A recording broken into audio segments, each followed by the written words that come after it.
This week on GamePron News, we look at one of the more amusing ways of identifying software pirates that we've seen in a long time. The latest Humble Bundle collection of indie games is so cool it's frozen. George, HOTS and Sony settle their lawsuit out of court.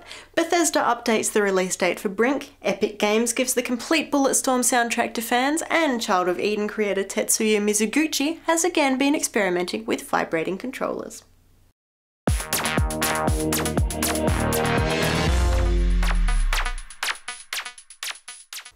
Hi, I'm Jessica Citizen. Gamers from all over the world this week paid attention to British indie developer Gary Newman. Mr. Newman is, of course, the developer of Garry's Mod, an uber-popular sandbox physics game that uses assets from Valve's Source engine.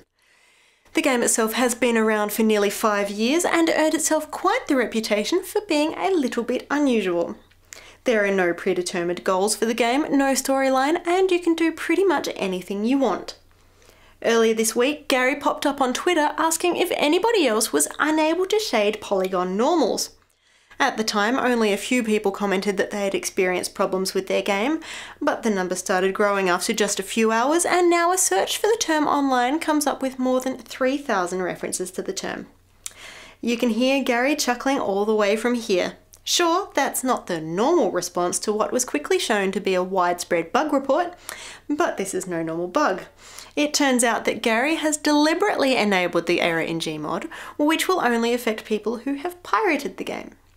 Online discussion boards were swamped by gamers wanting to know why their game simply wouldn't work and posting the error message in full, including a lengthy string of numbers following the description.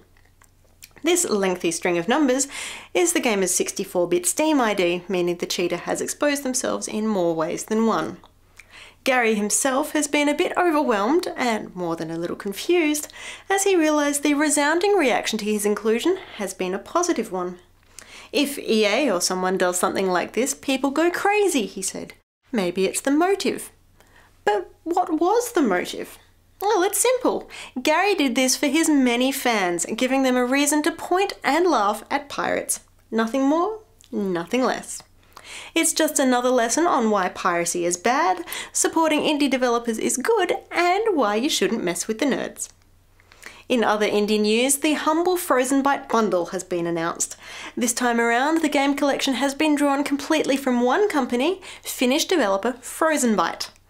Just like last time, and the time before, you can name your price and pick up more than $50 worth of awesome games, as well as donating a little bit to charity.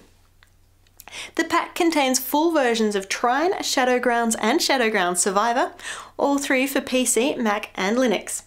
You also get all 3 soundtracks thrown in, so you can relive the game's best moments while you're doing other things. But that's not all. The bundle also features a couple of interesting inclusions. Splot isn't quite ready for release yet, so Frozen Byte have thrown in a pre-order for the game, as well as some concept art for you to gaze at adoringly. Jack Claw, on the other hand, will never be ready. It's an action game prototype that Frozen Byte worked on between 2006 and 2008 before abandoning the project. Now, 3 years later, the developers have decided that it's actually pretty good, and they've released the unfinished version to the masses. It's currently only available for PC, but a Mac and Linux port is coming soon. By now, you should know the drill. Pay what you want and decide where you think the money should go. Divide it up evenly between Frozen Byte, the Electric Frontiers Foundation and Child's Play, and leave a tip for the bundle creators.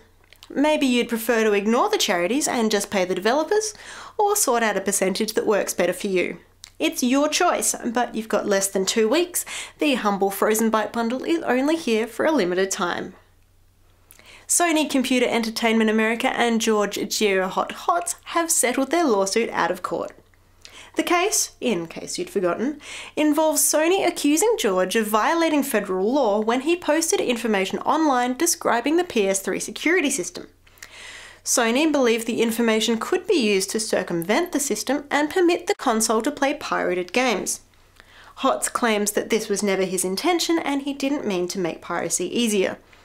According to a joint statement published on the PlayStation blog, the parties have reached an agreement which sees HOTS consenting to a permanent injunction, despite maintaining that he never actually did anything wrong.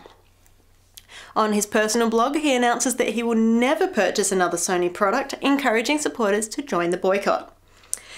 The drama isn't over yet, however, according to internet group Anonymous. It has announced that it will continue its campaign against the hardware giant, which has seen various Sony websites and services attacked over the past 2 weeks.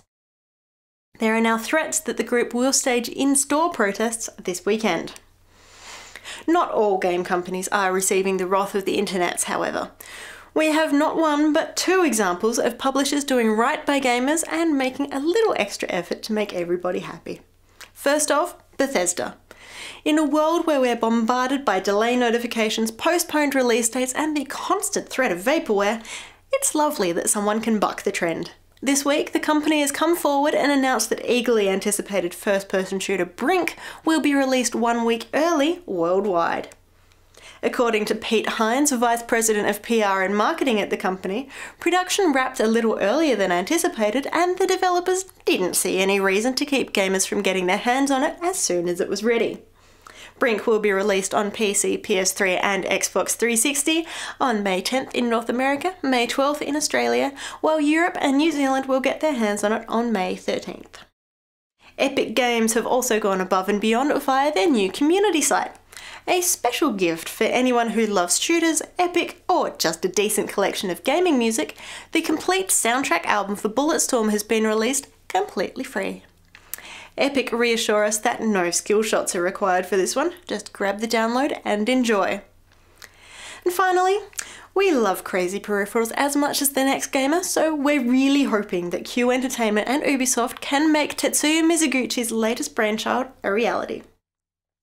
The Japanese developer is currently hard at work on Child of Eden, and he has announced that internal builds of the game have been designed to work with a unique electronic corset.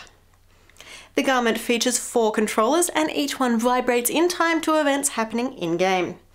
We can imagine this creates a pretty intense gaming experience, but it's not the first time Mizuguchi has experimented with interesting peripherals. His earlier classic, Rez, featured a trance vibrator peripheral, which, unsurprisingly, was only officially released in Japan. At this stage, it seems unlikely that the new corset will even get that far. Unfortunately, the unwieldy, expensive controller will probably remain in-house at Q Entertainment. Still, we can dream, can't we? Till next week, I'm Jessica Citizen, and this is GamePron News.